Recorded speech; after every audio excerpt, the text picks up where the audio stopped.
Kaixo, ongi etorriak bazen behin saiora. Ze, orain arte kontatutako ipuinak gustatu izan zaizkizue? Ba, ipuin gehiagorekin gatoz, nola ez? Aizue, aste hau oso aste berezia da. Ze aste den hau? Euskararen astea. Eta zuek, euskaraz egiten duzue? Behintzat ulertu primeran. Beraz, berba, euskaraz egin behar da. Eta hori ikusteko, arratsuko liburutegira etorri gara, eta hemen egingo dugu gaurko kontaketa. Prest zaudete? Gaurko kontaketa gertatu zen ortu batean. Gizon batek behar zuen lurzoru bat, ze nahiko txiroa zen ez zeukan dirurik eta zeo zer behar zuen jateko. Lurzoru bat erosi beharko dut, lan eta lan ibili naiz eta txanpon hauek elkartu ditut. Ia norbaitek saltzen didan lurzoru bat. Eta azkenean topatu zuen. Noski, nik salduko dizut lurzorua baina? Ia, aber zenbat diru daukasun, erakutsi. Bueno, gitzi hau bakarrik daukat. Bueno, gitzi hori, zeo zer. Begira, diru horregatik, lurzoru hau izango da zuretzako. Aizue, lurzoru hori nahiko kaskarra zen, nahiko txarra. Ze harriz beteta zegoen. Eta arroza edo indabak jartzeko, harriak gaizki. Bueno, esan zuen berak. Ez baldin badago besterik, dirua emon, eta, saltzailea, pozarren, gaurko negozioa egin dut.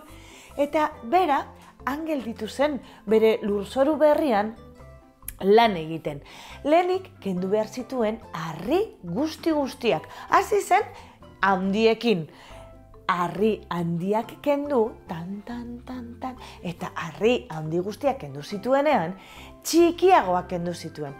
Txikiak kendu zituenean, minimoak egin zituen. Eta orduan, lurzorua azkenik aste batzuk eta gero, prest zegoen ortua jartzeko. Eta hori egiten hasi zen, ortua jartzeko lehenik eta behin, lurra mugitu egin behar da. Bere tresnak hartu eta lurra lantzen hasi zen. Lurrari buelta emoten. Eta lurrari buelta emoten zegoela, bapatean, klong! Klong! Klong! Hementxe azpian, zeo zer dago? Begiratuko dut zer den. Kon eta eskuekin hasi zen zuloa egiten. Zuloa egin ostean, handik irten zen lapiko bat.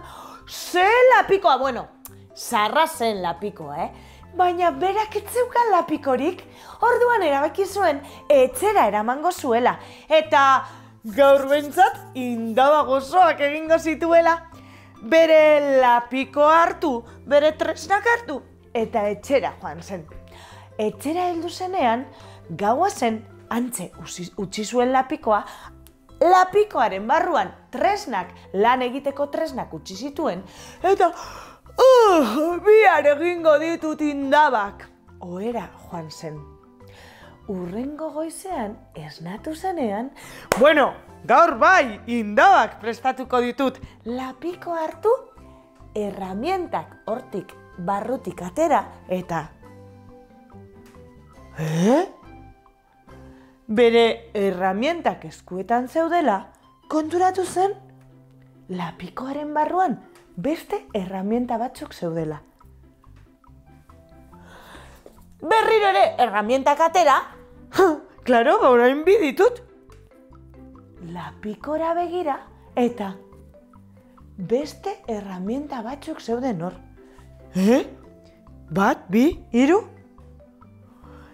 Erramientak utzi eta berriro hartu zituenean, ez asmatu. lapikoaren barruan herramienta berdin-berdinak zeuden. Esan zuen. Eta herramientak atera baino... urrezko txanpona sartzen badut, zer gertatuko da? Urrezko txanpona hartu lapikoaren barruan jarri eta 1, 2, 3 atera zuenean, zer gertatu zen? Han barruan beste txanpon bat zegoen. Eta atera zuen, eta han barruan beste txanpon bat zegoen. Beste bat, beste bat, beste bat, beste bat, lapiko magiko bat zen.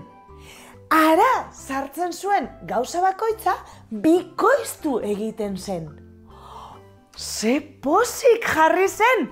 Aizue, txanponak atera zituen, etxe guztia urrezko txanponez bete arte. Eta denek ezagutu zuten bere sekretua. Aizue, entzun duzue. Aberats bihurtu da, ze hortuan, erositako hortuan, lapiko bat topatu du, eta lapikoak bikoiztu egiten ditu gauzak. Benetan? Hala! Harritzen ziren denek. Baina, saltzaileak entzun zuen denek esandakoa. Nola? Aberatsa egin dela? Ez. Hori lapikoa nirea da. Nik lurzorua saldu diot, baina inolaz ere ez lapikoa, Hori lapikoa nirea da. Eta bere etxera joan zan. Kas. Bai esan. Begira, hemen nator, zen nik zuri saldu dizut lurzorua, baina, aizu, topatu duzun lapiko magiko hori, nik ez dizut saldu, Beraz, lapikoa nirea da. Nola izango da lapikoa zurea? Ez, zuk saldu didazu lurzorua, eta lapikoa bertan egon da, nirea da. Ez, baiet, bai. Bueno, hau bakarrik konpondu dezake epaileak. Eta hori egin zuten epailearen gana joan ziren. Epailearen gana heldu zirenean, kaixo epaile jauna, begira, arazo bat daukagu. Berak saldu dit lurzoru hau, baina eta lurzoru horretan, topatu dut nik lapiko magikoa, baina nirea da lapiko magikoa, ez da inolaz ere ez. Lapiko magikoa nirea da. Ez, lapiko magikoa nirea, eta berriro ez, nirea. Baina badakizue nork nahi zuen lapiko magikoa? Epaileak. Ja, zurea. Hau burruka bat izango bada, sentitzen dut, baina lapikoa hemen epaitegian geldituko da. Sentitzen dut, Holanda. Baina, kenduko didazu lapikoa, bai, ze, arazo bat da, arazo bat izan da, holan konpontzen dugu. Ez zuretzako, ez da zuretzako ere. Punto. Handik saltzailea joan zen, eta beste aldetik eroslea joan zen. Eta biak nahiko triste. Epailea, ze ondo, aberats bihurtuko naiz, ze ondo, nire etxera eramango dut. Eta lapikoa hartu zuen, eta etxera eraman zuen. Gaua zen eta han utzi zuen. Epaileak lapikoa bere etxera eraman eta gaua izan da han utzi zuen. Eta bera bizi zan bere aitarekin, bere aita zaharra, nagusia. Aizue, han utzi lapikoa eta ohera joan zan. Aita, gauaz altzatu egin zen ohetik, eta hau, lapiko berria, nondik irten da? A ber, zer dagoen barruan, eta hasi zen barrura begiraten. Eta barrura, pam! Lapiko barruan jauzi zen.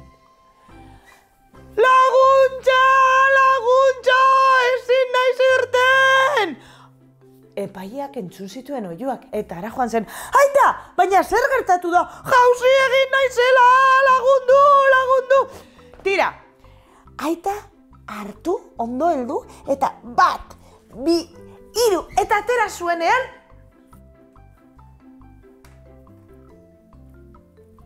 aita bat hemen, eta lapikoaren barruan, lagundu!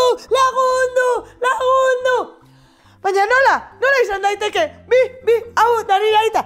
Berriro, beste bat atera, eta... Nola? Bi aita ditut, eta hor barruan beste aita bat gelditzen da. Lagundu,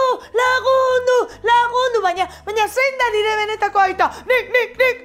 Denak ziren benetako aitak. A ber, 1, 2, 3, eta beste aita atera zuen. 3 aita kanpoan, baina lapikoaren barruan beste aita bat. Eta 5, eta 6, eta 7, eta 8 esan zuen, listo! Ez dut beste aita bat izango.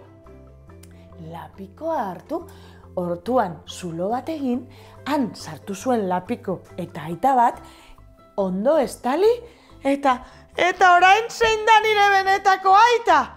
Eta handik aurrera, 8 aitakin bizi izan zuen, etzekielako zein zen berea. Aizue, gustatu zaizue ipuina? Eta esango didazu, eta zer ikusia dauka honek euskararekin? Ba begira, zu izan zaitez euskararen lapiko magikoa. Hitz bat euskeraz zure belarrietatik sartzen denean, zure ahoetatik bikoiztuta irten dezala. Eta horrela, euskera mugalduko da. Eta denon artean, euskera azkenean izango da gure hizkuntzarik maiteena. Gustatu zaizue ipuina? Aizue bani gelditzen naiz, hemen Arratzuko liburutegian, posposik irakurtzen etorri zarete inoiz. Ba, Arratzuko liburutegia oso polita da, Eta ipuinak begiratzen geldituko naiz, ia hurrengo egunetan zer kontatuko dugun. Bueno, bazen benzaleok, hurrengora arte, musu pilo bat, eta ondo izan, eta badakizue, euskeraz, // agur!